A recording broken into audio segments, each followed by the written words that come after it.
The royal family, as we know it, is undergoing a transformation. But is the rift between Harry and William truly unprecedented? To understand the significance of their fallout, we have to take a step back in history. We just want to try and place this in its sort of historic comparative perspective, really, because while we're all taken aback at the fighting and the accusations and the allegations and things, can you just guide us as to whether this is unprecedented?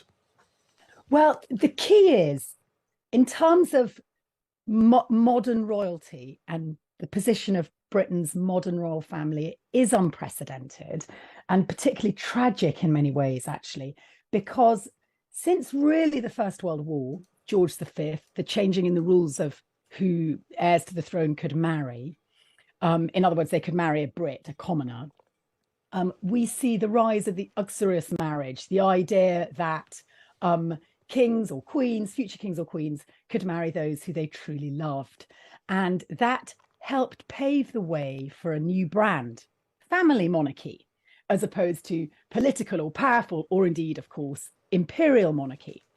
And as you see the British royal family cede their political power, this really coming to an end under Victoria, although she's hugely symbolic in an imperial context, what you have then in the 20th century is a heavy promotion of the idea of the family as Britain's first family, in a political period when state and church were both really pushing the idea of the nuclear family, reaching its apogee, of course, in the 1940s and 50s, led by none other than the glorious couple, Elizabeth and Philip. And don't you know, he never misbehaved, wink, wink, nudge, nudge. Okay, so far, so good. You have this wonderful, happy family. Goes a bit, well, as we know, Pete Tong in the 90s, but arguably you can almost get away with that. It's blended family anyway, 50% of Britain's getting divorced. But I think we're on the ropes a little now when two brothers have so badly fallen out. Now, you can throw up your hands and go, oh, this is fine. In medieval times, they would have killed each other. You know, look, cousins were constantly chopping each other's heads off. Likewise, siblings, of course, one of the most famous cases, Elizabeth and Mary, Queen of Scots. Don't think they hardly ever met, but still Mary loses her head. But you're not comparing like for like, because then it was about political power. There was dynastic and territorial prestige attached to the implications of who acceded to the throne. Now it's, as we know, as Harry has laid plain, profound, deep, visceral jealousy even over positions jostling within the family. And yes, it's soft power, but it's in a very different arena. But my question is, Callum, how do you move forward as the House of Windsor, as the parents say, William and Kate, the parents of 3 children, when only one is going to accede the throne? What happens to Louis and Charlotte? If they have a bust up, does George think, gosh, are they going to write that in a memoir and then publish it all over the world? Can you see the problem? Yes, absolutely. So in terms of where it's set, is this actually making history and setting really quite a dramatically new course in terms of royal family feuds, fallouts, etc., etc.? I mean, there was also, people will now be screaming at the radio and saying, come on, there was the case of the Duke and Duchess of Windsor, when he abdicates in 1936, and of course hardly really is seen in Britain again, although remains very popular, which is one of the reasons he's not seen in Britain again. Edward VIII was far more charismatic and attractive than his brother, who became George V, our late Queen's father. He, by the way, incidentally, did not come to the coronation. He abdicates in 36, pretty much stays away, doesn't want to, incidentally. But his brother knows that he can't vaguely compare himself to Edward, and is aware that you don't want to sort of set up a satellite camp, which is why Edward spends most of his life in exile. He doesn't come to the coronation because, of course, it would be odd, wouldn't it? A king, to remind everyone in the pews, here's a man who abdicated this role, i.e. there's an element of choice when you're trying to infer that it's mystical, it's divine, it comes from God. So it's very obvious why I think Edward wasn't at the coronation. In fact, the few times that they really met was at the funerals of their respective parents, etc. But the relationship between two brothers totally broke down. It wasn't as close as that between Harry and William had been, but they didn't have, after the abdication, they didn't have a relationship because George felt put upon. He wasn't equipped to be king, and his wife, the late Queen Mother, always inferred that that woman and her husband had effectively killed the king because it was so stressful for George being king. In fact, cigarettes killed the king, but you could argue maybe he smoked more because he was king. So you can see there's all sorts of issues that run ruckshot through this idea of family. But the problem is now that really they are the family. That's what we buy into. But I wonder how sustainable it is with new platforms. Edward VIII, incidentally, I've got his memoir, I've been reading it, A King's Story. It was published in 1951. It was very popular. In fact, the Express said, "Oh, isn't it a shame he's not our king still?" When it came out and was a bestseller. But it was tame. I mean, absolutely sort of had its teeth pulled in comparison with what Harry's delivered. We live in a different era. And also, Edward didn't have the platforms. Yes, he was married to an American wife, but there wasn't the behemoth Netflix, and there wasn't the ability really to push back against establishment and set up your own, I suppose, realm, if you like, in comparison with what there is today. And now I've waffled on so much, I've forgotten what your question was. No, well, it was about. It's all right. No. This is exactly quite why we're early, speaking for to a Saturday morning. I'm feeling it anyway. Hey, I don't know how the listeners are. Some of us have been here for 5 hours already. Don't you worry. I think it's such helpful context. That's the whole point of why we're talking this morning, is to try and place this in terms of its nature. I just wondered if you mentioned new platforms, you mentioned the kind of newish dynamics within the royal family compared to those well-known feuds and murders and whatever years and years ago. But I wonder if Harry in this book writing and the interviews and the approach he's taking is actually making history and setting a new direction of travel for the royal family from here on out. I think making history is kind of slightly overstating it. I mean, obviously social history in many respects he's making, and this is history. This will go down in history because it says people will cast the story of Harry and Meghan through the prism of Britain, and how do we come out of this? I would say not entirely smelling of roses, whatever your opinion of the pair, especially our press, the Fourth Estate, and I'm afraid, Callum, you and me to a lesser extent are part of that.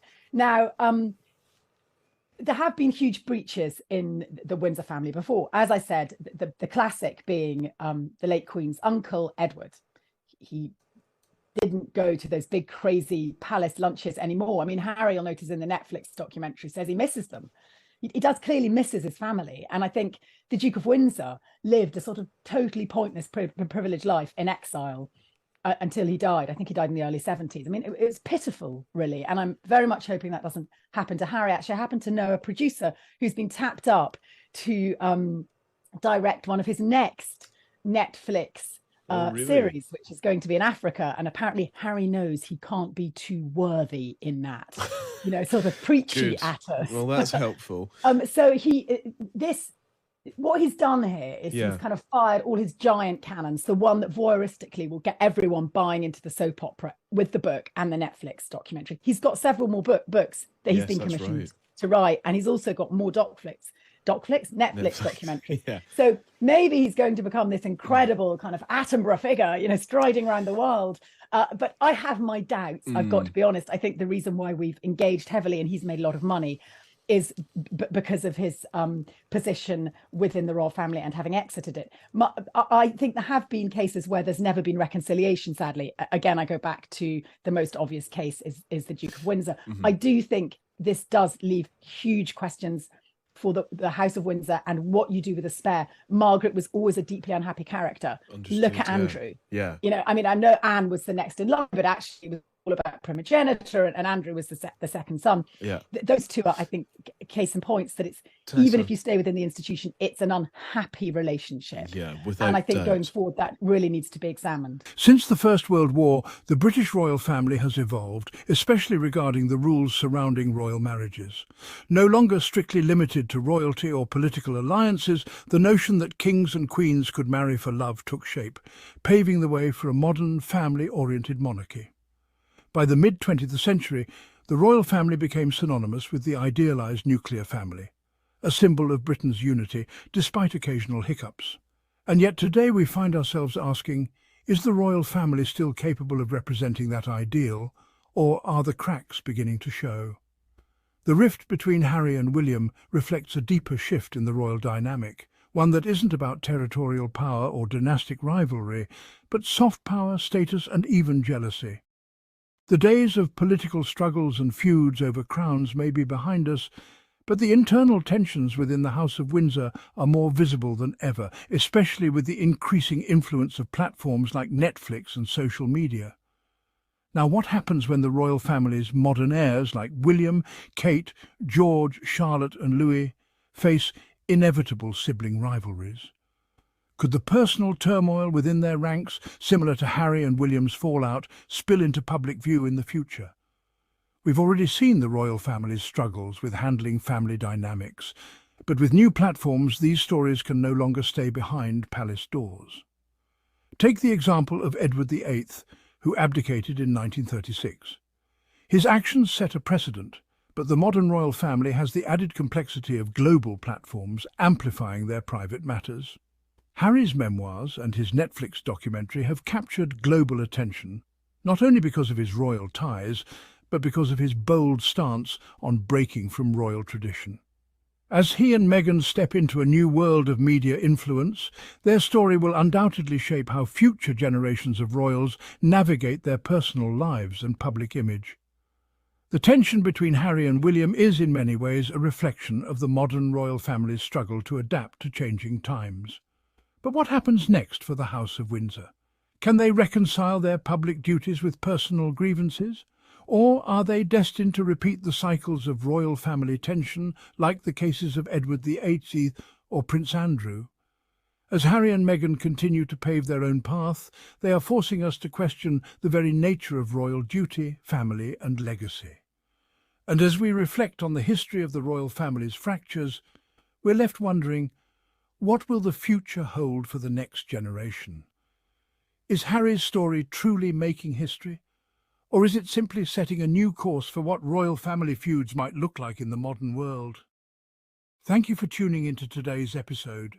Be sure to like, share and subscribe if you enjoyed this episode.